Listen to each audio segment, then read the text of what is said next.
Hi అండి, పరమల కిచెన్కి స్వాగతం. ఈరోజు మనం ఎగ్ ఫ్రైడ్ రైస్ ఎలా చేసుకోవాలో తెలుసుకుందాం.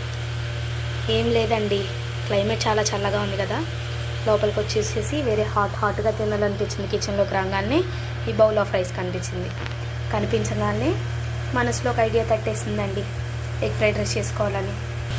మీ ఇంట్లో ఇలాగ ఎప్పుడైనా ఇంత బౌల్ ఆఫ్ రైస్ మిగిలితే సింపుల్గా నేను చెప్పిన వేలో ఎగ్ ఫ్రైడ్ రైస్ ట్రై చేయండి.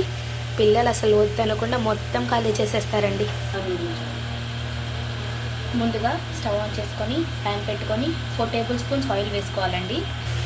ఏంట్రా బాబు, ఈ ప్లేట్ ఇంత కలర్ఫుల్గా ఉంది అనుకుంటున్నారా?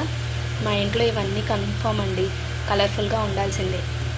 ఈ ఫ్రైడ్ రైస్ కూడా మనకు కావాల్సినవి ఒక ఆనియన్ సన్నగా తరిగి పెట్టుకోండి, అలాగే పచ్చిమిరపకాయలు బారుగా, క్యారెట్స్ చిన్న క్యారెట్స్ ఉంటే వేసుకోండి లేదా స్కిప్ చేసుకోవచ్చండి, అది మీ ఇష్టం.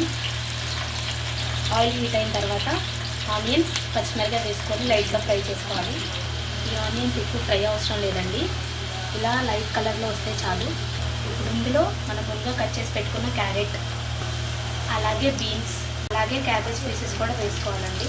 ఇవన్నీ అలా లైట్ కలర్లో వేగితే చాలండి. ఇప్పుడు కట్ చేసి పెట్టుకున్న కొత్తిమీర అలాగే పుదీనా వేసుకోవాలండి. 2 టేబుల్ స్పూన్స్ ఆఫ్ అల్లం వెల్లుల్లి పేస్ట్ వేసుకోవాలండి. ఇప్పుడు 2 ఎగ్స్ బ్రేక్ చేసుకొని అలా వేసుకోండి. ఇది లైట్గా ఫ్రై అయితే చాలండి. ఇప్పుడు మీ టేస్ట్కి సరిపడ్డ 2 tablespoons of salt, 1/4 teaspoon పసుపు వేసుకోవాలండి. అలాగే 1 టేబుల్ స్పూన్ ఆఫ్ కారం వేసుకోవాలండి. అలాగే 1 table spoon of garam masala powder వేసుకోవాలండి. ఇలా ఒక హాఫ్ లెమన్ స్క్వీజ్ చేసుకోవాలండి. అంతేనండి, ఇలా గార్నిష్ చేసుకొని సర్వ్ చేసుకుంటే చాలా టేస్టీ అయిన ఫ్రైడ్ రైస్ రెడీ అండి.